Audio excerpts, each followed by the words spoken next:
Alors que nos cours d'eau débordent depuis plusieurs jours, chez nos voisins espagnols, le plus long fleuve de la péninsule, le Tage, se meurt. Il est pratiquement à sec, d'après les autorités.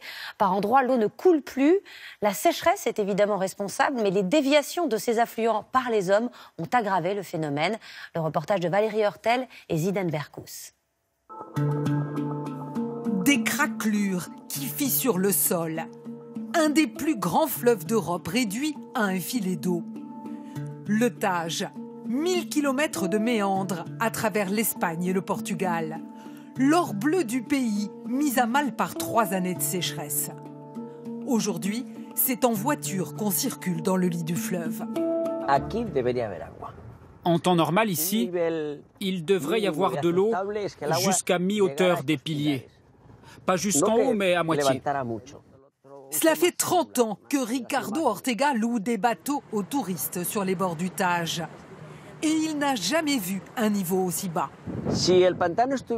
Quand le lac de barrage est à son maximum, on navigue sur une 50aine de kilomètres. Aujourd'hui, on peut en faire 4, pas plus.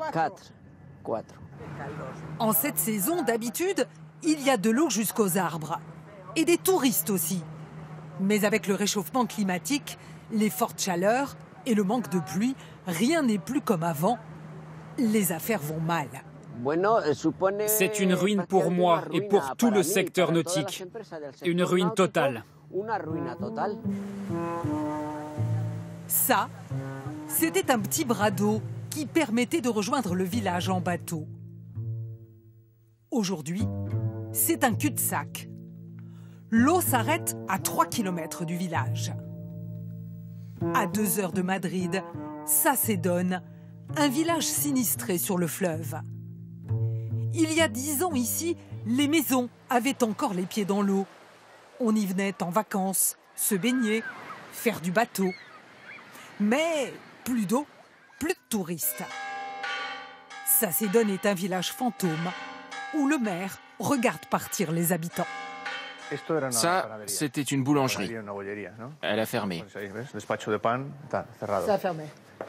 Ici, il y avait un petit réparateur. Il a mis la clé sous la porte. Là, il y a le bureau de tabac. Ça fait quelques années qu'il est fermé. Et il n'y a pas que les commerces qui vont mal. Ici, une maison sur 2 est à vendre. En 10 ans, Sacedón a perdu un quart de ses habitants. Et ceux qui restent trouvent que le réchauffement climatique a bon dos. Eux pointent un autre coupable, les prélèvements d'eau sur le fleuve.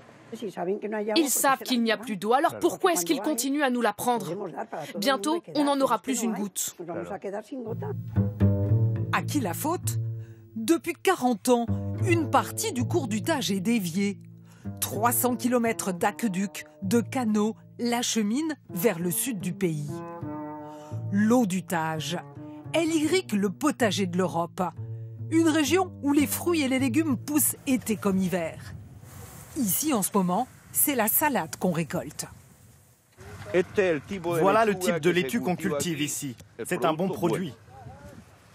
Et le secteur pèse lourd. 70 000 emplois rien qu'ici à Murcie. Un tiers des exportations de fruits et légumes du pays. Ce maraîcher est formel. Sans l'eau du Tage, ces salades ne pourraient pas pousser. Depuis 1979, c'est grâce à l'eau du Tage qu'on a pu construire toute cette richesse. Si on n'avait plus cette eau, à coup sûr ce serait une catastrophe économique.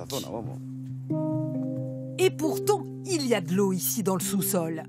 Une eau un peu salée, mais qu'on aurait pu désaliniser. Cet expert a publié un rapport qui dérange. Il dénonce les intérêts qui ont conduit à construire ce canal de dérivation sur le Tage, alors qu'à l'époque, d'autres solutions auraient pu être envisagées. Il n'y avait aucune raison de construire ce canal de dérivation. Avec toute l'eau souterraine qu'on a ici, il y avait largement de quoi arroser toute la région. Évidemment, ça n'allait pas dans l'intérêt des grandes entreprises de travaux publics. Elles sont avides de grands travaux comme ce canal, ça leur rapporte beaucoup d'argent.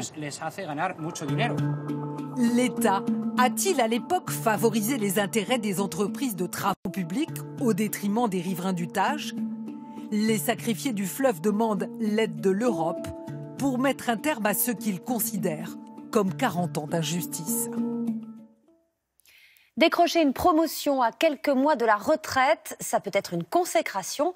Cela peut permettre aussi d'améliorer le montant de sa pension. Eh bien, 17% des préfets ont décroché leur promotion quelques mois seulement avant leur